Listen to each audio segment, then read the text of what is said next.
Welcome to CLTFC Fan TV, for the fans, by the fans. Damn it.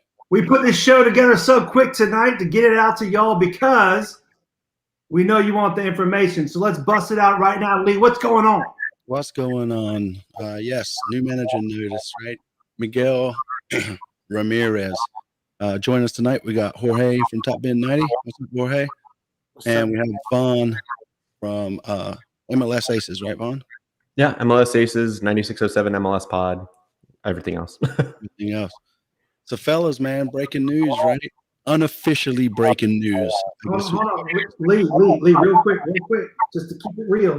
Someone's got their speaker on or something. I can hear a feedback loop. Does anyone else hear that? Nope. I did, but it's stopped. All right, well, then I'll just make sure I'm super muted. All right. So there we are. Seems to be better. Yep. So breaking news, right? Miguel Ramírez coming out of nowhere. And so what do you guys think? Initial thoughts? Somebody, Vaughn?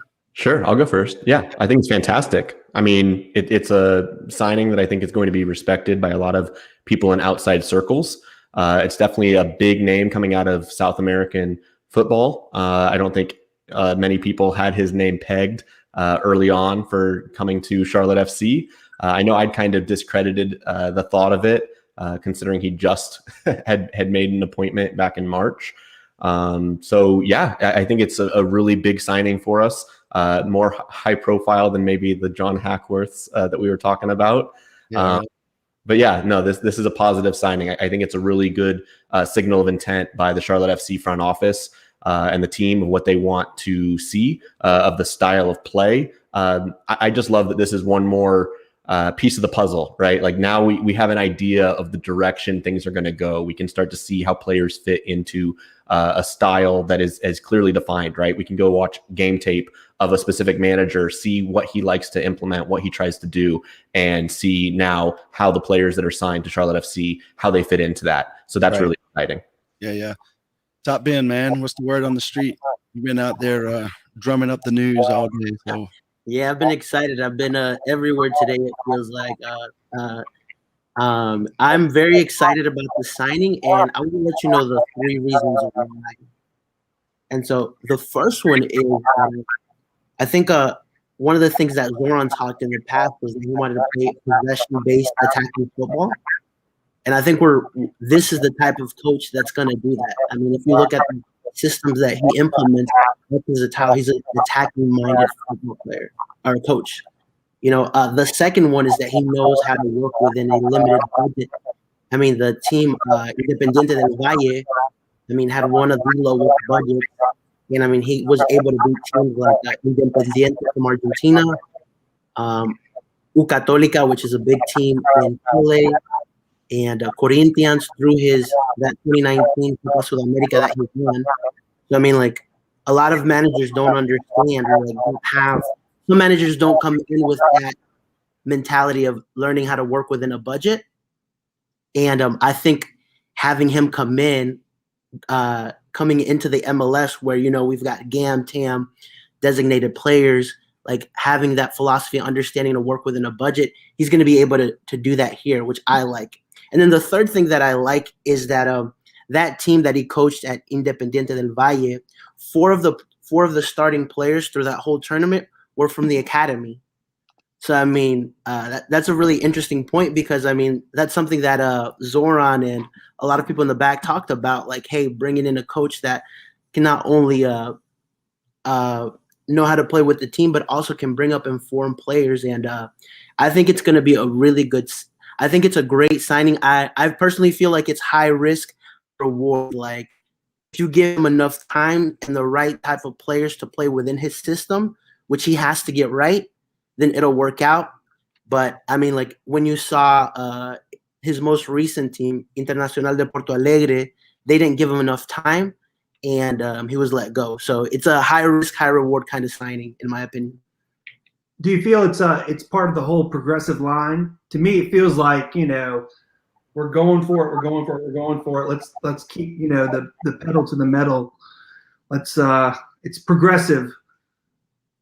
It is. Hey, Vaughn, real quick, I think your mic's leaking, man. So we got you on mute, by the way. But yeah, so I mean, everything that I'm seeing or reading about, at least for the everything that you can find on this guy really quick, right, within a couple of hours, is that plays that 4-3-3. It seems to fit the players that we have now, in regard to with Sergio, right? He's from Las Palmas as well. And then I think he's going to do well for Jan. He'll be a good fit for Jan as well. So, obviously this guy started off in Spain, right? With Las Palmas and their academy team. And then it's kind of moved around a little bit, right? Went to, I believe Greece was his next stop. And I guess with the impact of the economy over there, kind of went south. And he ended up at like Olympiacos or something along those lines, right? And then made his way to Qatar. But he's young. I mean, he wasn't coaching for long, right? He hasn't been he's fresh to coaching. Yeah. What was his story getting into coaching? I remember that was interesting. He wasn't planning on doing it. Yeah, I mean, so yeah, originally I don't think he was wanting to do it or had plans to be like the main coach, right? I think he was kind of happy, or at least from what I can read, he seems to be happy in regards to the youth side of things. And then as it progressed, he ended up becoming the manager by accident almost. So, and I know it depends. It seems to be depending where you are, like looking on Facebook, like, I feel like some of maybe a Latino community is not quite as happy with the signing as maybe some of the other folks out there. It goes back and forth, right? I think a lot of people feel like his stint at International wasn't. I think it's quite opposite. Anyone that watches South American soccer knows that Independiente del Valle they're not even one of the top teams in Ecuador. Like, you have Liga de Quito, who's big there. And this team, like, what he did with that team is very impressive. It's pretty much like Huddersfield making to the FA Cup final, pretty much, if you give it some perspective. And so, I mean, it's very impressive on a limited budget. And people that know South American soccer think this is it's an up-and-coming manager that I think a lot of, from a certain base of the Latino community, they'd be excited about. Oh yeah, his success during the Sudamericana, I mean, that put him on the global stage. There were people all over that wanted to get a hold of him. So he had mentioned, I like everyone else, right? We're all going and scouring the internet trying to see every article you can find on the guy, right? But it's a pretty common theme that he was kind of hesitant to go to Brazil, knowing that it's so result dependent. Right, he made it a handful of games. He was there 3 months, not even 100 days, basically. Had a winning record, and they cut him. Right, you get out of the what was it, the Copa de Brazil, and they were like, no, get out of here. So it was such a short leash, and that's the nice thing, that he's gonna be able to come to Charlotte FC. We know it's a project. I think one of my biggest concerns was that Charlotte FC was going to experience what FC Cincinnati has, or Inter Miami, or even NYCFC, where you get a coach, they make it 1 year, and you're moving on, and it's like hitting the restart button. It happened in Orlando too. So I think that this is going to be an opportunity for Ramirez to come in, build the team to suit, and try and ultimately build this team in his image, but his image matches what the team's philosophies are. And that's why I think it's a big win-win-win. Yeah, 100%. I agree, right? It seems like he fits Zoran's sort of vision of what he wants to build, and especially with the players that we have in place now. It seems like a solid fit. So, I mean, Bobby is asking us, right? Could this hire help bring some South American players to Charlotte? How does he fit in with the players already on the roster? And then his third question would be, any players come to mind that would fit his style of play and could be a potential future signings for Charlotte? So, yeah, I mean, me personally, I think sure, right? I mean, he's been down there in South America, so, obviously I'm sure he's got a couple of players in his mind that he wants to But before you answer that real quick, doesn't he have like a very – I saw that Atlantic article. He has a very set style of play, like ball control. It's very openly defined, I guess is the way to put it. He's like, this is the way I like to play it. This is what I'm going to do. And then to Bobby's questions. Yeah. So with that being said, right, I think we're going to have some players obviously coming from South America. Obviously, I think with this signing and where he's been, what was the other questions? I think the way we've gone right now, I think with the 4-3-3, I think we're lining up pretty good. You can kind of see that team shape being built. And, he's also I think Sergio is going to be our captain for sure. Yeah. So I think in connection to how does he fit with the players that we already have in the roster, I think Sergio is going to be very happy about this type of coach. He's in Las Palmas right now. Our coach is originally from Las Palmas. He likes to play with a high line as well, and an aggressive center back. You have that in Jan Boczynski. So I mean, some of the pieces that are already there kind of are within that style that the coach likes. Yeah, no, I agree. I think that the players that are on the roster currently, the two number 8s that have some free range, absolutely going to play into what Sergio's strengths are. Keeping the ball on the ground. Jan Sobocinski, like you mentioned, is going to really thrive in that sort of when in possession, 3 in the back. Just from initial looks, it looks like when you start taking that 4-3-3 and going into the attacking phase, what I was seeing was that Ramirez really likes his goalkeeper to get like scary forward, like really, really aggressive forward. And then Sobocinski, he can play as a left-sided center back in a back 3. So I think he's going to thrive in that, getting attacking, outside backs. Christian Fuchs is going to thrive getting the freedom to move into the midfield, to be an outside back that can be a midfielder, right in his wheelhouse. Same for Brant Bronico, right?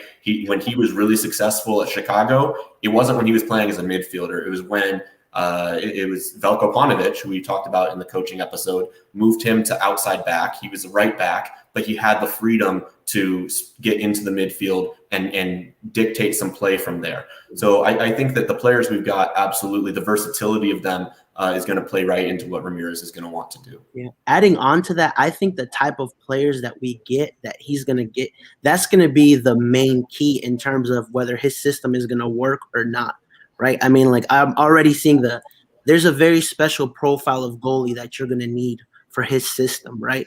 I think in terms of forward, I heard a couple of different interviews that he did in Spanish that like his forward's not going to be just a natural 9 that's going to be in the box scoring the goals. Like he needs somebody who can move back, that can help build up play. That, I mean, the first names that come to mind are players like Harry Kane or like Firmino.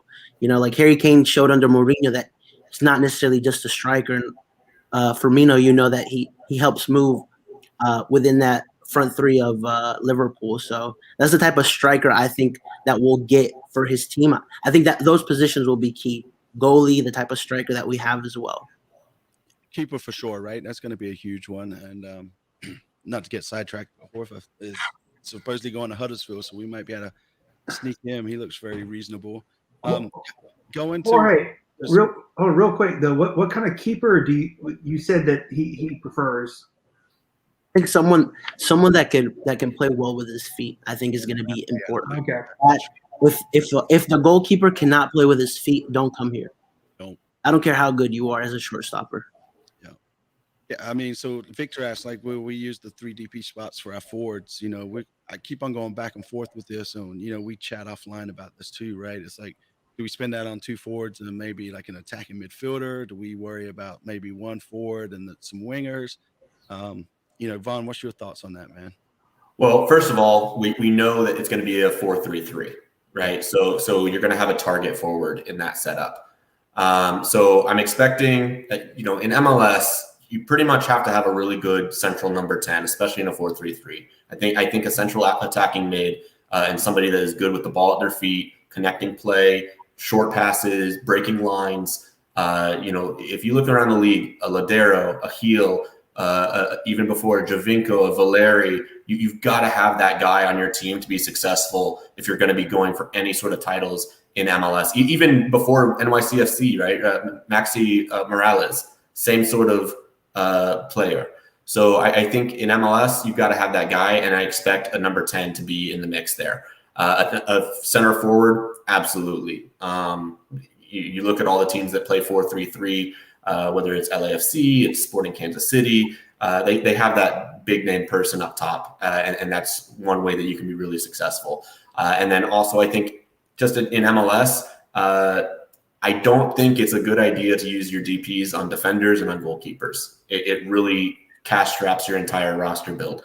There are domestic players that can play that keeper. Right now, remember, there's also the U22 fund. I think that if we want to go a certain route in trying to get a DP level player at those positions, I'm expecting Charlotte FC to probably look to get really young guys, go the U22 route and get them in defense and in goalkeeper. But if we're talking about DPs, I don't think we're going to have 3 right out of the gate. And quite frankly, I don't think it's the right thing to do. I think you should start with maybe 2 and then see where your holes in your roster are and then go after a third DP to fill that spot. But I would have an emphasis on central attacking mid, maybe central defensive mid, your target striker, so up the spine, and then your wingers. I think that you can also set yourself apart if you've got a Carlos Vela sort of guy out wide. That can really change the dynamic of your team.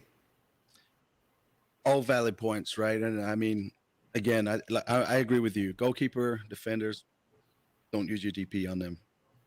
Obviously you can buy it down some with the TAM and that sort of thing, but ideally, I wouldn't use it on a defender or a goalkeeper. Yeah, there's going to be a strong, I know people keep saying questions about South American players. There's going to be a strong South American, at least in terms of scouting. I think Nick Kelly mentioned to us last week that we have a scout based in Colombia that's just looking through all of South America to get good players. I mean, our coach is gonna speak Spanish. He speaks Spanish, so I mean, I think we'll see a big South American influence in the team. So. Well, and one of the things that stood out to me that I'm curious to see if there's any connections that happen. It was mentioned that Ramirez's mentor is this guy named Roberto Alabe, who's the technical director for Real Sociedad. Yeah. So I would be looking potentially at that roster and seeing if there are some players that for Real Sociedad who could make the jump and be a designated player that may want to come stateside. I think that undoubtedly there's now a connection to that club. And especially to the development side. Look at Real Sociedad B and see that roster and see who's growing. Maybe a U22 guy comes out of there. I think that is going to be an angle that the team could look to ultimately fit into Ramirez's style. Would you take David Silva? Yeah, anybody. There's no from Spain. If you're in First Division Spain, you can hold your own in MLS. Period. So yeah. So do we think that having Miguel does give us an inline into Spanish leagues? I mean, not only with the South American connection, but he left South America and Central America and went to Europe. And now he's got the connections in Spain and Brazil, even though he was only there for 3 months, all over South America. So it's not only his technical skills and the great project and being progressive, but the fact that he has so many connections. Absolutely. And he can literally speak to the players. It's almost like Matt Rule being such a great players coach. It almost seems like he's a players coach. And he's young enough too to, convince them, come on over. Charlotte's great. I mean, the thing, I'm curious how long he's actually been talking to the team, right? Because ultimately, Sergio went to Las Palmas. Ramirez is from Las Palmas. Yes. That's where he was born and grew up. Yeah, the Canary Islands, right. He was with the youth development for Las Palmas for 9 years. Right. So I think there's some definite connections there. And you've got the connections to Spain. He's going to know, and that's a plus side, right? We were talking about some of the managers that could come to Charlotte, and we were talking about, hey, it'd be great if they had some experience developing youth, right? The team had highlighted that working with young players and growing them and implementing them into the rosters, that was one of the things that he was known for at Independiente del Valle, right? A whole bunch of those players came up from the youth system. He played a very young roster. He gave them opportunities.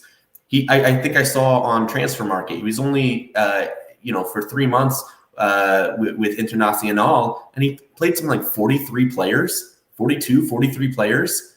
So he's not afraid to rotate rosters. He's not afraid to use everybody up and down that roster. And I think that's going to be something we're going to have to keep an eye on, is everybody's going to get their moment to play. Everybody's going to get an opportunity to step in and show that they can play the system. I believe you won the Copa Libertadores with the U20 Independiente del Valle team as well. I'm not too certain about it, but I think he did. Yeah, So everything we're saying here kind of goes along with what we've been told over and over again by Zoran and co, right? We're going to do youth. We're going to bring the academy players through. We're going to do all this stuff. And like you mentioned, Vaughn, right? That's a good point. How long have we actually been talking to him, right? With Sergio being where he is, and then obviously with Ramirez, where he's come from. So it's definitely going to be interesting. I mean, are we going to go ahead and say that Sergio is the captain now? Throw that out there. I don't think we've been talking to him. Personally, I don't think we've been talking to him that long. Yeah. He just signed with Inter in March. So, maybe we talked to him prior to him signing with him. But, if you take on a project in March, you're not going to expect to be out of it by June, to pick up Charlotte FC.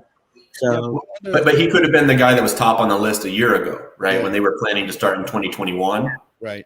And then ultimately he ended up taking a job and going to Brazil, which is a huge opportunity. But he'd stated, we can see in the articles, right, that he had some concerns about going to Brazil and knowing that it could be a really short leash. So it ended up being a short leash. He's gone. He's done. And now he's coming to the next thing in his development. Maybe he's viewing the U.S. as an opportunity to build a team and have a longer leash and work with youth development and have his fingers on a project from the beginning. These are things I'm expecting to hear in the introductory press conference. Yeah. Which goes along the lines with what Sean's asking, right? Has there been any news? So officially, there hasn't been anything out of the club, right? This is all breaking news, Twitter feeds, news feeds. So take it as you will. The people athletic, I kind of take them that they don't typically push false facts, right? They seem to be on the ball there. So yeah, I'd say unofficially it's official, but we're not going to know until the club actually says something. Paul Tenorio is in the know. If he says it, it's legit. Yeah, 100%. Reason for the show tonight, right? I love the idea of how much Miguel is great with working with the youth, because one of the biggest points that Nick and other people have made is that South Carolina and North Carolina is just a fertile ground for development, and we have the rights, as far as I understand, to both of the states. So, if you're in California, you're splitting it up between 4 teams or however it works out with your different territories. But there's this big swath of talent in the Mid-Atlantic, and he is a perfect coach to come in here to help work with just, growing all this talent and bringing it up and all that stuff. So I'm excited about that. So, yeah, one thing I'm excited about, too, is the consistency within what the club preaches and what they're doing, right? We talked about the type of coach. Because if you take a look at teams like Inter Miami, who have one of the highest roster bills in the MLS, they're a disaster. They've got players that Higuain, Matuidi, but they're second to last in the Eastern Conference. To me, I'm more excited about that there's consistency within a plan than just names, Oh, 100%. 100%. Yeah. Money doesn't guarantee success, right? At least in soccer. Right? Outside of that, possibly, but yes, in soccer. Sure. There's too many jokes there.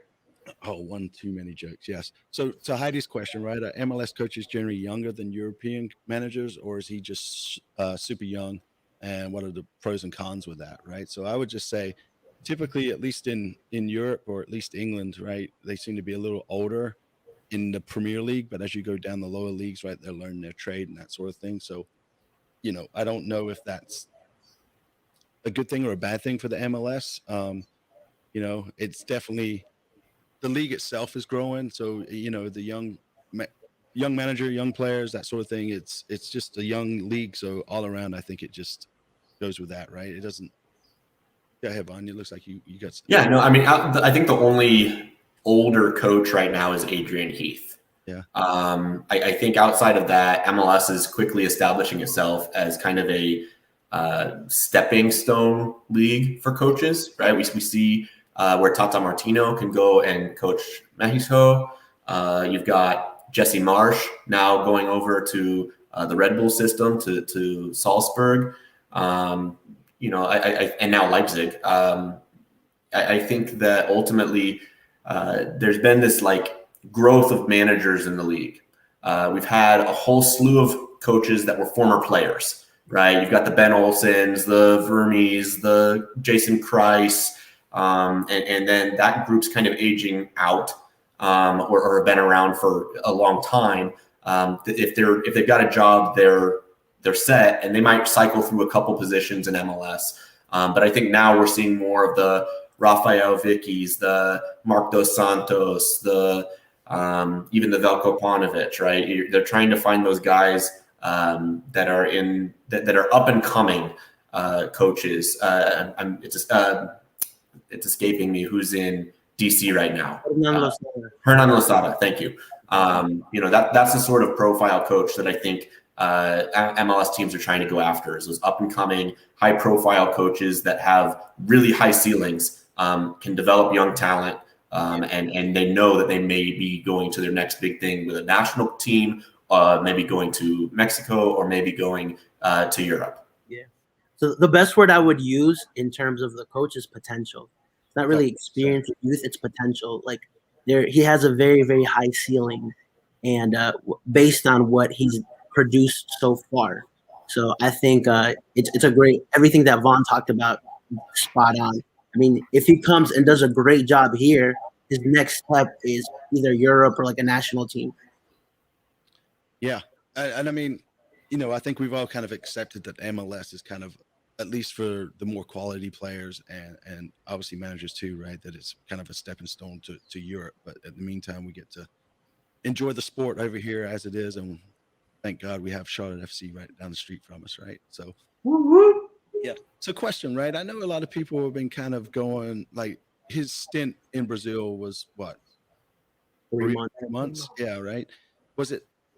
So reading up on him, it seems like, he had a 50% winning streak, right? And the loss was to, I guess, like a division. Second division. Yeah, right. Was that? Do you think that was the writing on the wall there for him, or it was like an embarrassment to the club that they lost to that in a cup game? I mean, it's not unheard of, right? Especially for cup games that you kind of play those lesser known players, and especially against a lesser known team, right? And then obviously you always have that one team that kind of shows up and surprises us all. So I'm just wondering if he kind of just got bitten by something that wasn't really there. You know what I mean? COVID. Go ahead. Wasn't it during, like, everything was falling apart, like the whole system was already messed up? Well, it was this year, right? The Brazilian Serie A is very famous for, like, you're either producing results or you're not. And I mean, in the league, it wasn't going well for him. But in the Copa Libertadores, he topped his group. So I mean, it's just, in Brazil, is just a very, like, okay, like, you come here and produce or you don't. So I think that, and based on what we've seen, based on what I've read and seen from the coach, like, he needs time to implement his style, and he didn't get that time in Brazil. No, of course, obviously not, right? So he played. He didn't get time to rent a place. He didn't get time to find his best food place. He didn't get time to do shit. No. That's why the players that he has to work with and he's going to bring are going to be very key. Because would we be okay with a 5-loss streak because he's trying to implement something that hasn't been done successfully? But that's a good point. Would you guys out there chime in on this? Would you be okay with losses if you could see the teams trying to apply his method, right, of attacking football, high press, that sort of thing, versus, are we going to start booing him if we've lost like 3 on the trot or something? I'd be curious to know what you guys think out there as well. I mean, for me personally, I just want to see the ideas going into action, right? Like, he's a possession style coach. It's an attractive style. He gets results very quickly. An expansion team, it's a tough league. It is a really tough league. And to get it right, to put all the pieces together the right way, it's not an easy thing to do. There's a lot of people that can come in and they think that they know everything about soccer. I think Paul Tenorio talked about it in his article that it's not real easy for people outside of MLS. So when, sporting directors and coaches that aren't used to MLS, it's not normal for them to come in and have immediate success in Major League Soccer because they usually underestimate its quality of play. They underestimate how physical it is. And actually that there are real tactics going on, and that it's also really grueling to travel across the country and play every 3 days, and just the whole thing that is MLS. It's not an easy thing to do.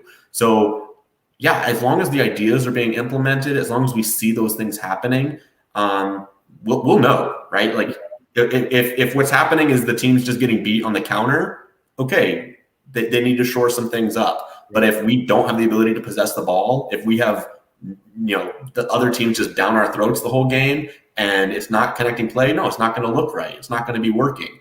Then I'll be concerned. But as long as we're working towards something and eventually getting there, and year 2, year 3, we're okay. Yeah, I mean, you got to put everything into context. Like, I mean, you look at DC United the first couple of games, like they were missing half their squad. Like, you can't really judge based on just what the results show. Like, you have to see like the full picture. I think it's going to be very important. Like, okay, like at least let's see the first year. I need to see progress in the first year. Like, okay, like there's something we identify with something. I think that's the biggest key for me. Whereas you can see a Chris Armas in Toronto FC, he can have every tool in the shed and he still can like light it on fire. Right in MLS, good players does not equal success if you've got a manager that just can't put those pieces on the field the right way. You're not even inspire them. That's sad. It is sad, right? And I mean, again, management and the back office has stated, right, playoff is their ultimate goal, and so they put some aggressive timelines and that sort of thing together, right, to hit and to see us miss that. Would that be considered a failure for the season, you think, or is it just setting the bar high, and if we hit it, great, and if we 2 years. It depends on how it is. That's it means if we play hard and you see progression in the team and we miss it by a point, then okay, like you just have to be okay with it, right? But if we're playing horrible and like we're nowhere near it and you don't see any progression, then yeah, you have to question it there. And it's how it's happening too, right? Like it's really dynamic, right? If this is a team that they're doing good things, but then every single game in the final 10 minutes they're blowing a lead, we'll know, right? Is it a fitness thing? Is it an inspiration thing? Is it a motivation thing? Is it that you've got a striker that's just out of form and it's just not landing for him? We'll know. We'll know. Yeah, we will know, right? And I mean, again, it's time together to play, right? You got to learn, you got to gel, you got to know that guy's going to make that run for you, and that sort of thing too. So yeah, it's going to be interesting. I'm excited. I honestly, I don't know too much about him, just kind of like you guys, like reading him online, right? And from everything I'm reading, he seems like it's a risk. I've watched a couple of his interviews, and I like how he talks, at least in Spanish. How does he talk in Spanish though? I mean, what's his attitude? I mean, what do you like about it? I think that he's kind of laid back, but he tells you things they are and what his philosophy and his style is, which I think like the best thing I can get is like truth. That's the best word that I can describe it as. Okay, like I believe everything you're saying. Like he's not very like I don't know. I feel like you see certain managers and they're just going by a script. Yeah, coach speak. I think the term is coach speak. He's not throwing a lot of coach speak out there. And you see that with a lot of the younger coaches because the idea that the players can see through the BS. They don't want to, you want to play for someone, but and respect them at the same time. They might not want to, sell you a rah-rah speech and that kind of stuff. So, Yeah. Well, on that note, I think we can see from his success that he's had both in Ecuador and in Brazil, he gets buy-in. I think he gets belief and buy-in from in his system from his players. I think that's very, very clear. So as long as that translates over, we're good. Yeah, I think that's important too.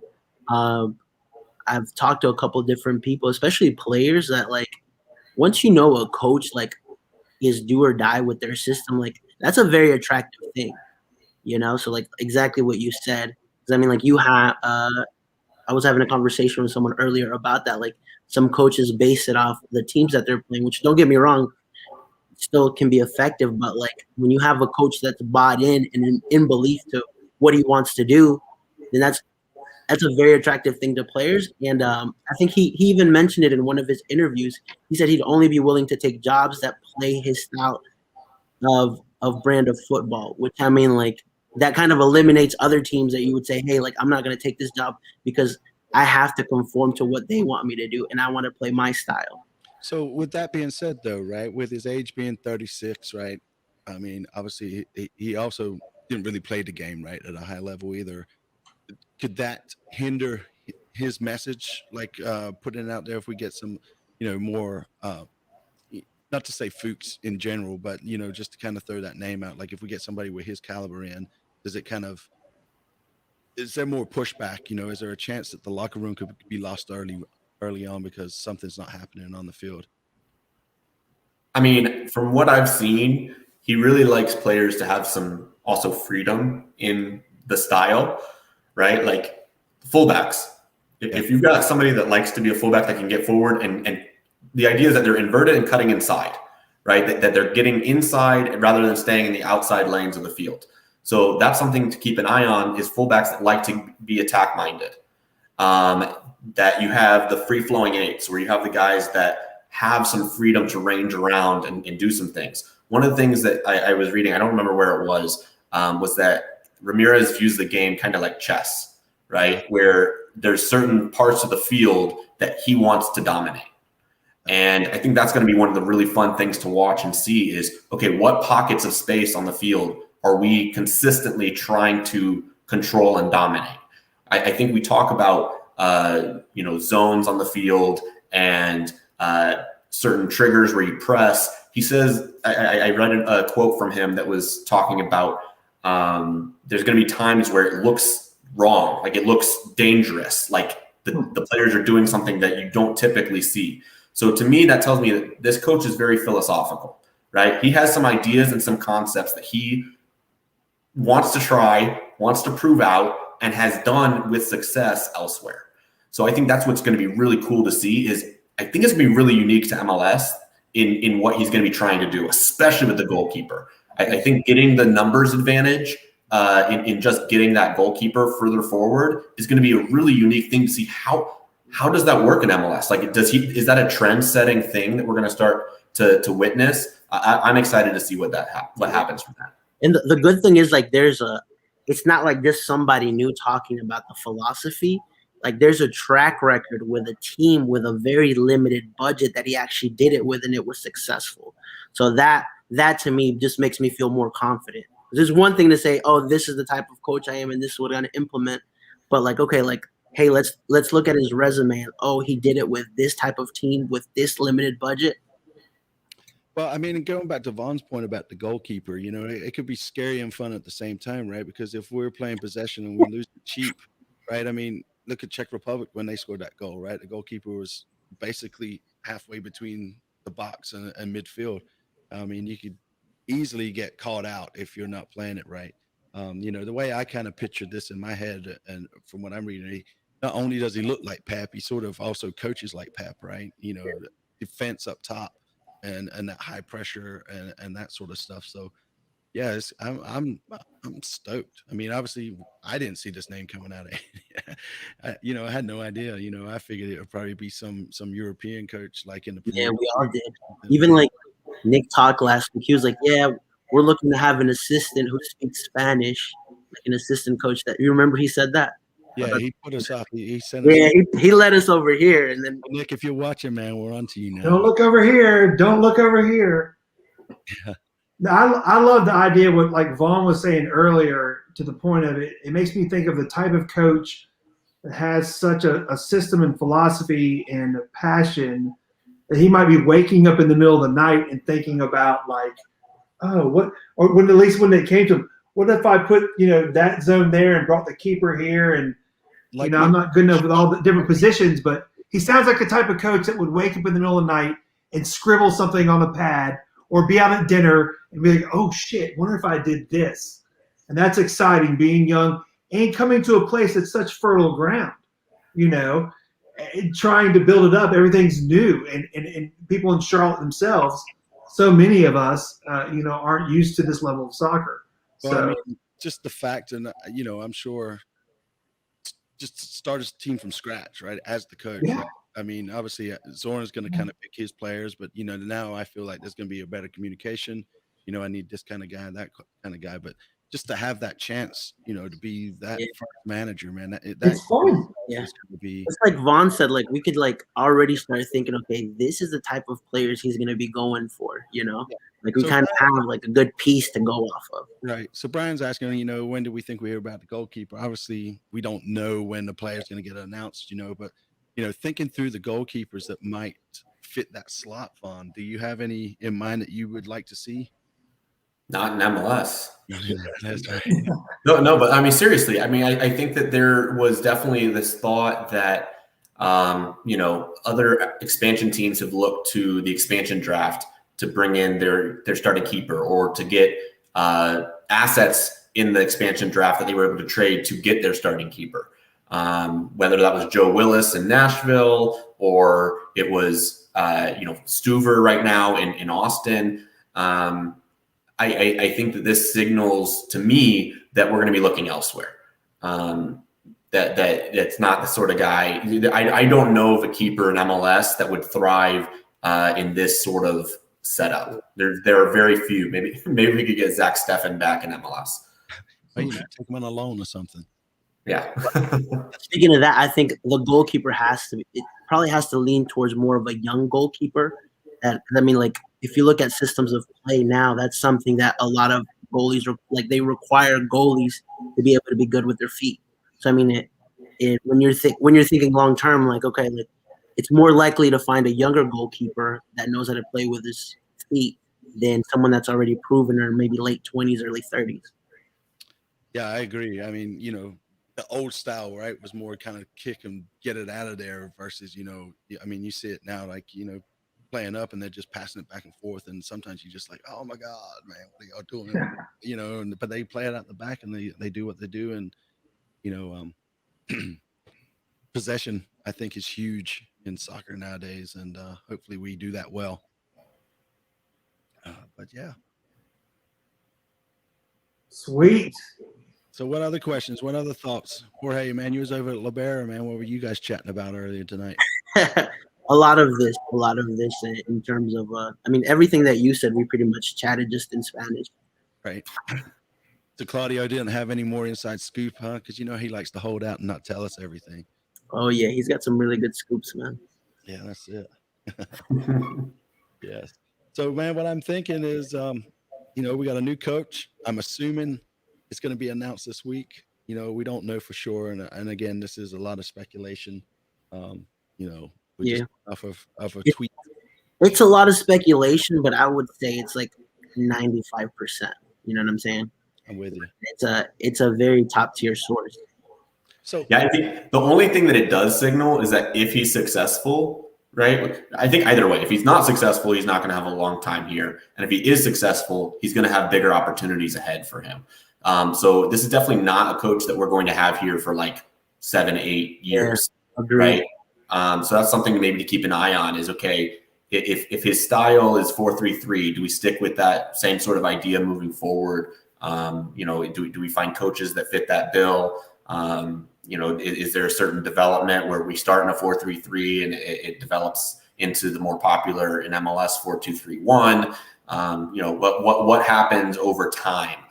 This is definitely not one where I expect by year 3 we have the same coach. I think by year 3, year 4, we're moving on, either because the results aren't there or because he's ultimately going on to bigger and better things. So 3 years. 3 years. You heard it here. Give him 3. Give him 3, people. Give him 3. Managers don't typically last much longer than 3 years nowadays anyways, right? It doesn't matter which league we're really talking about. I mean, you might have, like folks like Ferguson and those kind of guys, right? They're kind of hard to come by.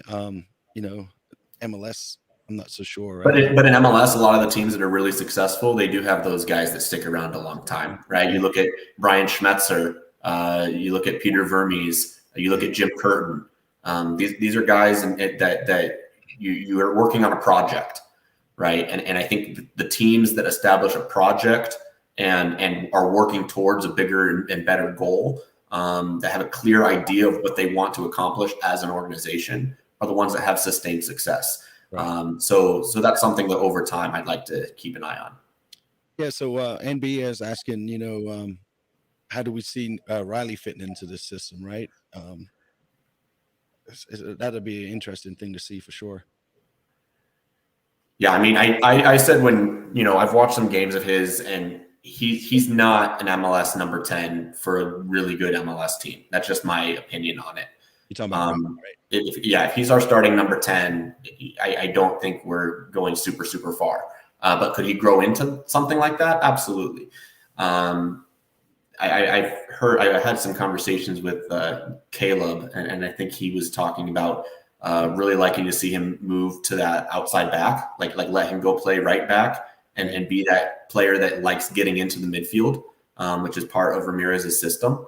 So maybe that's what happens. Maybe we see some positional changes for a guy like McGree, where he's not asked to do a lot of defensive things, but get involved in the attack and be a midfield presence, even from that back line.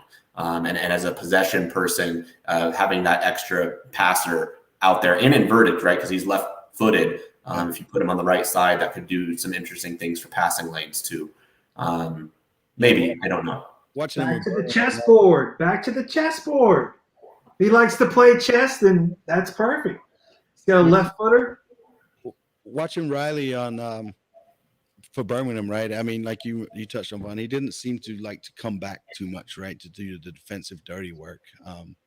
In my opinion, he's good on the ball. Like, he's got a good eye for that pass, decent crosser, but Yeah, the way I would if the way I would describe his style of play is that he shepherds the ball. Yeah. Right.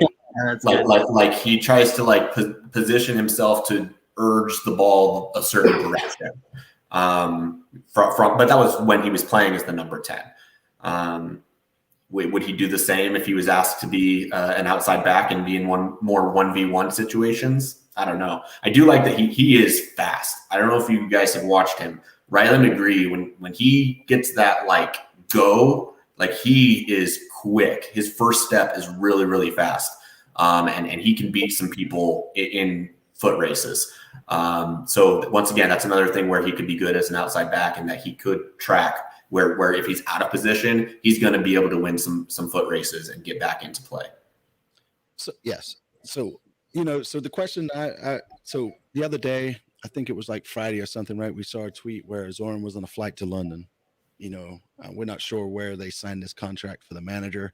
The other thought is, was he over there trying to get a player? Was he over there for personal, time, clearing up some loose ends for when he moved to the States? Or Zoran's going to the Euros. Zoran's going and watching the Euros. Yeah, right. Yeah. That's it. What a job, man. I love to be but yeah, so everybody, man, I appreciate y'all's time. Vaughn, Jorge, tell us where they can find you. Jorge. You can find us at TopBin90. That's our Twitter, our Instagram, our YouTube, and our TikTok is Real TopBin90. That's right. Did you ever get that OnlyFans going or no? Not yet. We'll work on it. Oh, yes, he did. Vaughn, where can we find you, buddy? Yeah, I'm at VI Pullman, and then I guess you can check me out on MLS Aces and on 9607 MLS Pod. We'll be having another episode trying to talk about all the latest stuff with Charlotte FC here pretty soon. There you go. And for everybody that tuned in, we really appreciate you. If you haven't yet, please hit the subscribe button. Any ideas, reach out to us on social, and we'll be more than happy to try to implement it. I don't know. We keep trying to get you guys to call in and have a chat with us, but apparently we're all camera shy. So, thanks, and y'all have a good night. And hopefully here next day or two, we'll get the official word, and this will be for nothing. Hey, if we do, bienvenidos. We'll just delete this one. Yeah. All right, guys. Thanks, everybody. Take care.